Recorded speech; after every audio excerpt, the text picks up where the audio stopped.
morning, student of class 12th. Class 10th students,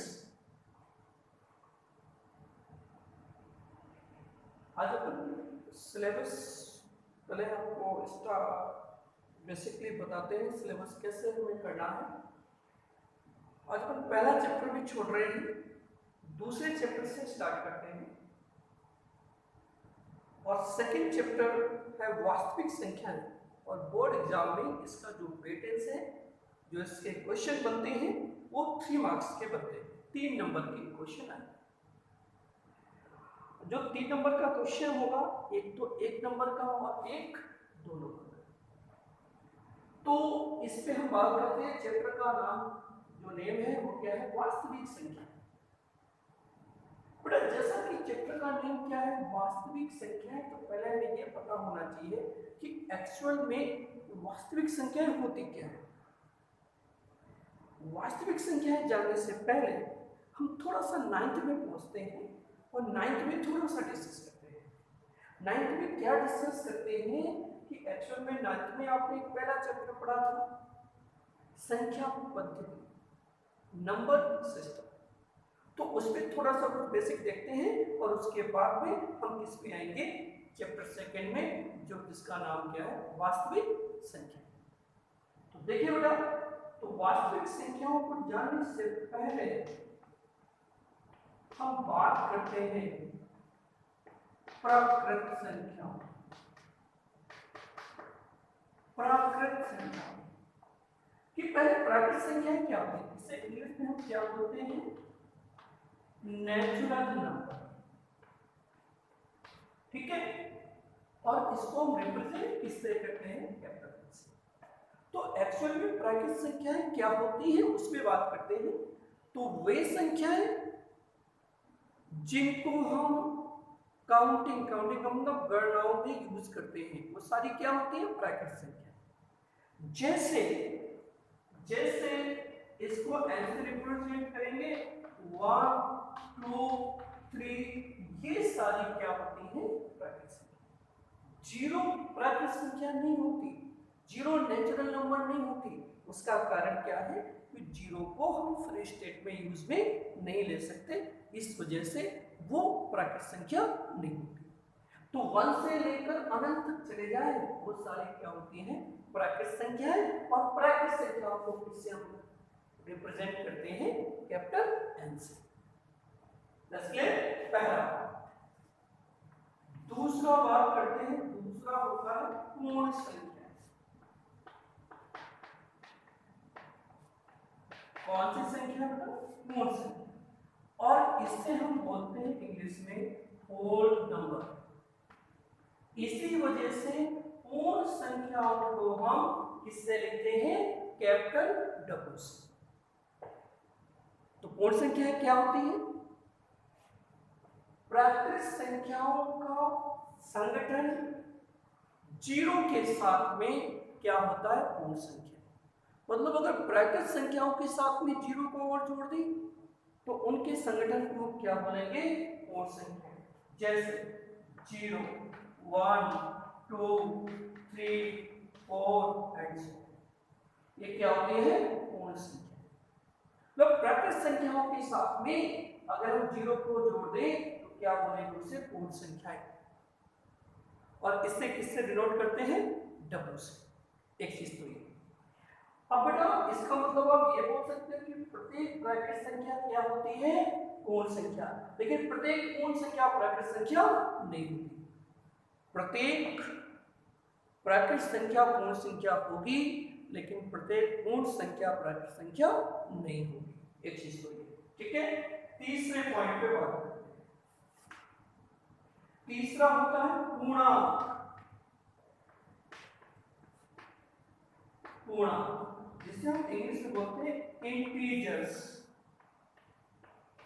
इसको हम लिखते हैं जेड्स। अब पूर्णांक क्या होता है उस पर बात करते हैं। पूर्णांक का मतलब ये हुआ कि समस्त पूर्ण संख्याओं का संगठन के साथ में अगर इनकी ऋणात्मक संख्याओं को भी संगठित कर ले, जोड़ ले, तो वो क्या बन जाते हैं? पूर्णांक बन जाते हैं। फिर समझ ले, पूर्णांक संख्याएं क्या होती है? पूर्ण संख्याओं का संगठन जिसके साथ में उनके ऋणात्मक संख्याओं को भी जोड़ दे तो वो क्या होंगी? पूर्णांक संख्याएं। जैसे हम इसको जेड से लिखते हैं, क्या लिखा? -3, -2, -1, 0, 1, 2, 3, ये क्या होगी? पूर्णांक संख्या। मतलब आप ये बोल सकते हैं प्रत्येक प्राकृत संख्या पूर्ण संख्या होगी, प्रत्येक पूर्ण संख्या पूर्णांक होगा। ठीक है, अब आगे बढ़ते हैं। चौथी कंडीशन, इसको बोलते हैं अपन वास्तविक संख्याएं, जो कि आपके चैप्टर का नाम है। क्या नाम है बेटा? वास्तविक संख्याएं। इंग्लिश में इसे बोलते हैं रियल नंबर्स। इसको हम किससे लिखते हैं? कैपिटल आर से। तो हम बात किस पे करते हैं? वास्तविक संख्याओं पे।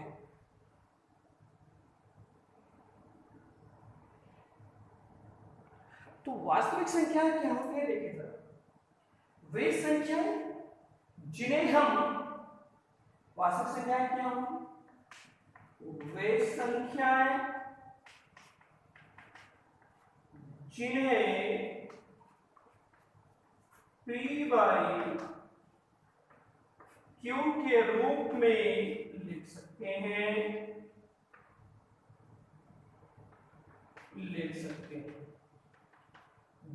जहां Q does not equal to क्या हो? 0, यानी Q कभी 0 ना हो, वो सभी क्या होती हैं? वास्तविक संख्या। हम एग्जांपल लेते हैं, एग्जांपल में क्या होगा समझना जरा।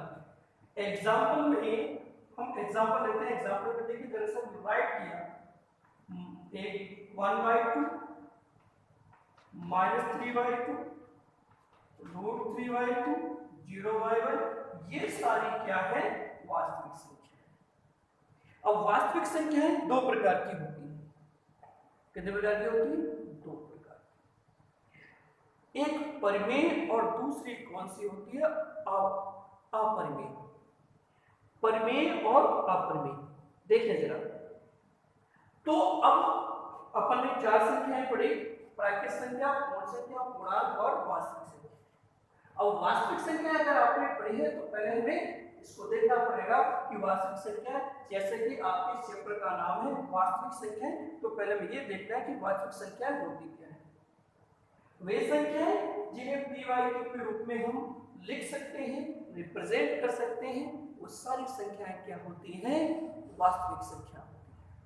ठीक है, अब समझिए वास्तविक संख्याओं के प्रकार। वास्तविक संख्या की दो स्थितियां होती हैं।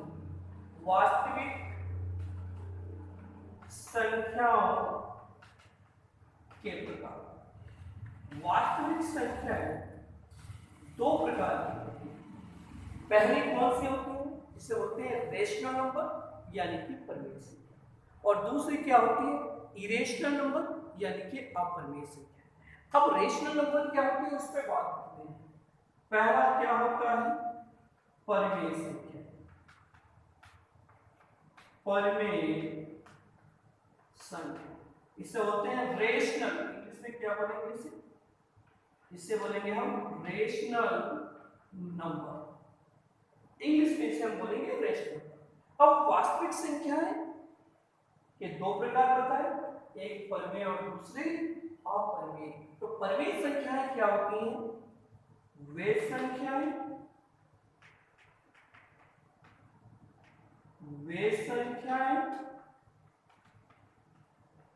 जिन्हें P बाई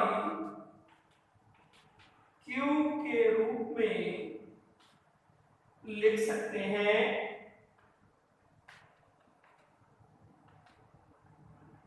जहां Q does not equal to क्या हो? 0, तथा P तथा Q पूर्णांक हो। क्या हो? पूर्णांक। पूर्णांक आप जानते हैं, यानी कि पूर्ण पूर्णांक यानी कि इंटीजर, इंटीजर क्या होती है -3 -2 -1 0 1 2 3। अगर ये संख्याएं हैं तो उसे क्या बोलेंगे पूर्णांक। तो परिमेय संख्याएं क्या होगी, ऐसी संख्याएं जिन्हें पी वाई के रूप में लिख सकते हैं और पी और क्यू क्या हो पूर्णांक संख्या हो, तो उसे क्या बोलेंगे अपन परिमेय संख्या। अब परिमेय संख्याओं की दो स्थितियां होंगी। पहली स्थिति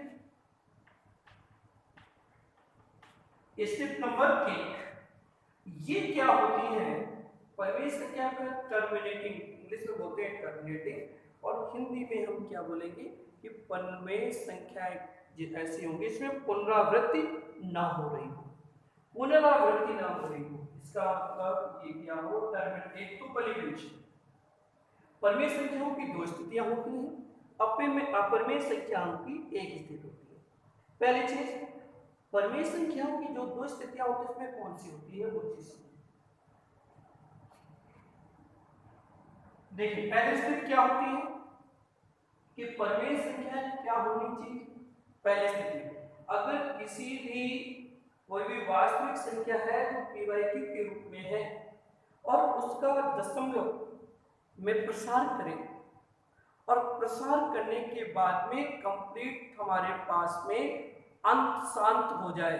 शांत का मतलब क्या हो कि जिसमें शेष पर रिमाइंडर क्या आ जाए 0 हो जाए। तो पहली चीज क्या होती है शांत होना चाहिए। शांत होने का मतलब ये है कि हमारे पास जैसे 1/2 दशमलव में चेंज किया तो 0.5 तो शेष पर क्या मिला कहीं ना कहीं 0 मिल गया, तो इसे क्या बोलेंगे हम शांत। तो अगर कोई भी वास्तविक संख्या है जिसका दशमलव प्रसार शांत है तो वो क्या होगी परिमेय संख्या होगी। क्या होगी बेटा परिमेय संख्या, पहली चीज। दूसरी स्थिति क्या होती है, दूसरी स्थिति क्या होती है कि अशांत हो, अशांत तथा पुनरावृत्ति हो, पुनरावृत्ति हो। पुनरावृत्ति का मतलब कि शेष पर हमें 0 ना मिले और सेम अंक आते रहे तो उसे बोलते हैं अशांत तथा पुनरावृत्ति। जैसे लिया 1/3 क्या आता है 0.3333 एंड सो ऑन, तो क्या लिख सकते हैं 0.35। मतलब अगर ये दो स्थितियां आती हैं किसी भी दशमलव प्रसार में, किसी वास्तविक संख्या के दशमलव प्रसार में, तो वो संख्याएं क्या होंगी परिमेय संख्या होंगी। क्या होंगी परिमेय संख्या। पहले स्थिति क्या हो अशांत हो तथा पुनरावृत्ति हो तो क्या होगी परिमेय संख्या, या शांत हो तो क्या होगी परिमेय संख्या। ठीक है, अब दूसरी स्थिति पे बात करते हैं। दूसरी स्थिति हमारे पास क्या है देखिए जरा, ये परिमेय संख्या की बात होगी। परिमेय संख्या की दो स्थितियां बता दी, पहली शांत है तो परिमेय संख्या है, दूसरी अशांत तथा पुनरावृत्ति हो रही है तो परिमेय संख्या है। अब हम किस पे बात करते हैं, अब बात करते हैं किस पे, दूसरी स्थिति अपरिमेय संख्या पे। तो देखिए जरा अपरिमेय संख्या के लिए क्या स्थितियां हम अप्लाई करते हैं। देखिए जरा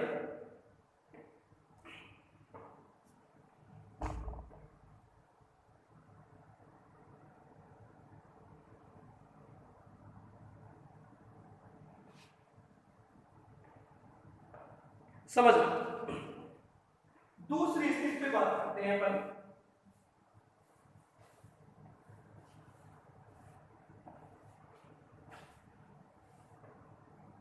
देखो बेटा दूसरी स्थिति पे बात करते हैं। दूसरा हमने क्या बताया, वास्तविक संख्याओं की जो दूसरी कंडीशन होती है वो क्या होती है अपरिमेय संख्या। अपरिमेय संख्याएं क्या होती हैं, इसे हम बोलते हैं इरेशनल नंबर। और इरेशनल नंबर क्या होती है, यानी कि अपरिमेय संख्या क्या होती है, वे संख्याएं जिन्हें पी बाई क्यू के रूप में हम नहीं लिख सकते। पी बाई क्यू का रूप तो होगा लेकिन पी और क्यू पूर्णांक संख्याएं नहीं होंगी, तो उसे हम क्या बोलेंगे अपरिमेय संख्या। मतलब कि अगर हम पी बाई क्यू की फॉर्म में रूप में उससे लिखते हैं तो पी और क्यू पूर्णांक नहीं होने चाहिए। पूर्णांक आप जानते हैं -3 -2 -1 0 1 2 3 सारी क्या होती है पूर्णांक संख्या होती है। तो वे संख्याएं इन्हें पी बाई क्यू के रूप में तो लिखें, लेकिन पी और क्यू वास्तविक संख्याएं पूर्णांक संख्याएं ना हो तो उसे क्या बोलेंगे, अपरिमेय संख्या। फिर समझ लें, वे संख्या जिन्हें पी बाई क्यू रूप में अगर लिख भी सके तो पी और क्यू दोनों दो में से कोई भी एक पूर्णांक ना हो।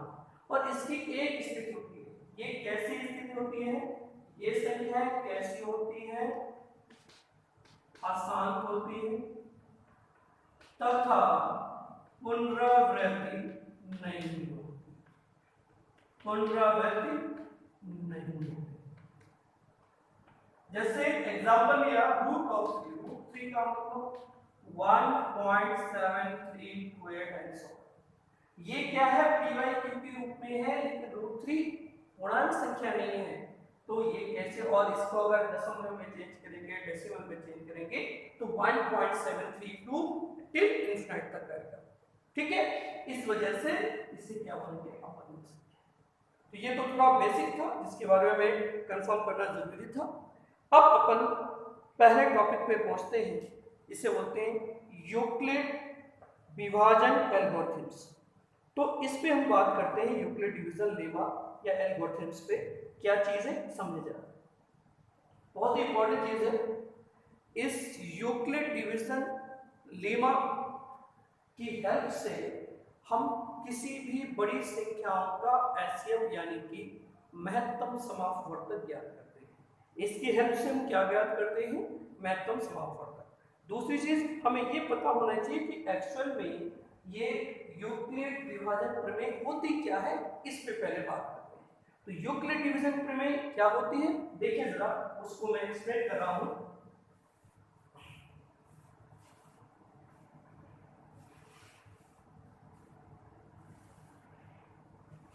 समझे जरा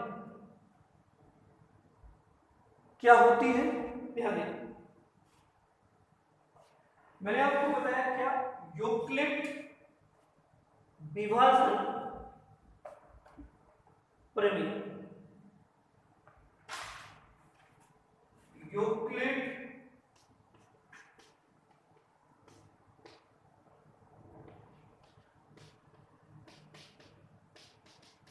विभाजन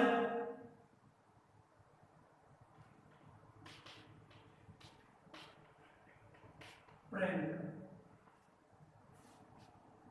यानी कि यूक्लिड डिवीजन लेमा।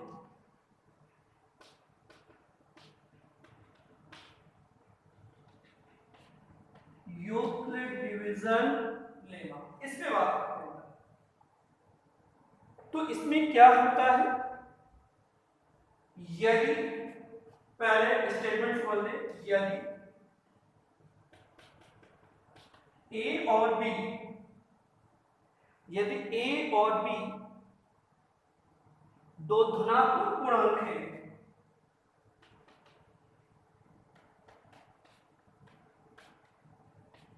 धनात्मक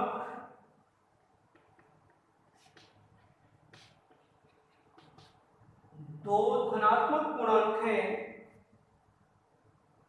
और दो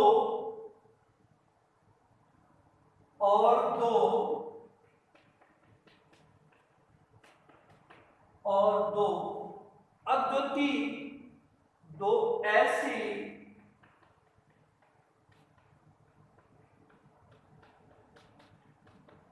अद्वितीय पूर्णांक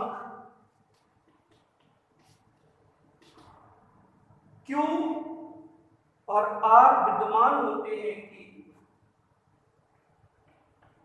Q और R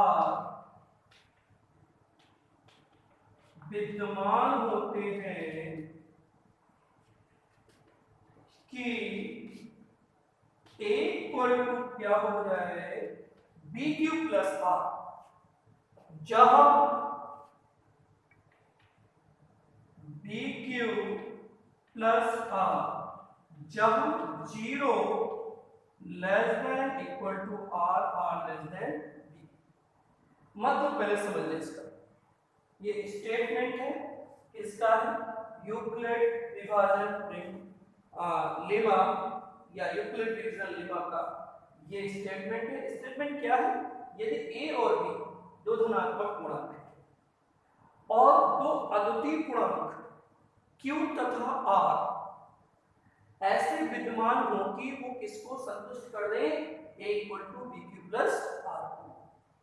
जब R क्या होगा, जीरो हो सकता है, R का मतलब शेषफल जीरो हो सकता है या जीरो से बड़ा हो सकता है, लेकिन B से क्या होगा, छोटा होगा, तो उसे हम क्या बोलते हैं, ये जो स्टेटमेंट है वैसे क्या बोलेंगे, यूक्लिड डिवीजन। अब इसकी सहायता से महत्तम समापवर्तक यानी कि एचसीएफ कैसे निकालेंगे। अगर हमारे पास R का मान क्या आ जाए जीरो, शेषफल क्या हो जाए जीरो, तो जो B होगा वो क्या होगा, जो B होगा वो हमारे पास क्या हो जाएगा एचसीएफ। तो अगर एक स्टेप में होता है तो लेमा होती है, और अगर बहुत सारी तो उसे हम डिवीजन एल्गोरिथम्स बोलते हैं। जब एक से ज्यादा स्टेप में हो जाती है ना, तो हम कंटिन्यू प्रोसेस करते जाते हैं जब तक R का मान जीरो नहीं होता। जिस भी स्टेप्स में, जिस स्थिति में R का मान जीरो हो जाए, उसके लिए जो B का मान होगा वही क्या होता है, एचसीएफ होगा, यानी कि महत्तम समापवर्तक होगा। इसकी सहायता से किसी भी दो बड़ी वास्तविक किसी भी बड़ी संख्याओं के लिए हम इससे एचसीएफ निकाल सकते हैं। अब Q और R कैसे एग्जिट होता है ये समझो। देखिए A हमेशा B से क्या होगा, बड़ा। आपने B से A को विभाजित किया, विभाजित करेंगे, मान लो भागफल क्या आ गया Q, और आपके पास शेषफल क्या आ गया R। तो ये हमारे पास इसको संतुष्ट करना चाहिए, A equal to b q plus R को संतुष्ट करना चाहिए। अगर यदि R क्या हो गया जीरो, R का मान अगर जीरो है तो B क्या होगा, महत्तम समापवर्तक। इसको हम इंग्लिश में क्या होते हैं, एचसीएफ। एचसीएफ का मतलब highest common factor, highest common factor. अब इस टॉपिक को क्लियर करने के लिए अपन एक एग्जांपल लेते हैं, एग्जांपल से क्लियर हो जाएगा, ठीक है। तो इस वीडियो अपना लगभग 20 मिनट से ऊपर का हो गया, तो इसके लिए एग्जांपल अपन कल इस पे बात करेंगे नेक्स्ट डे। ये आपको बेसिक है, बेसिक आप पहले कंफर्म करें। नेक्स्ट क्लास में हम एक दो एग्जांपल्स लेंगे, एग्जांपल के थ्रू, उदाहरण के थ्रू इसको परिभाषित करेंगे, ठीक है। Thank you so much.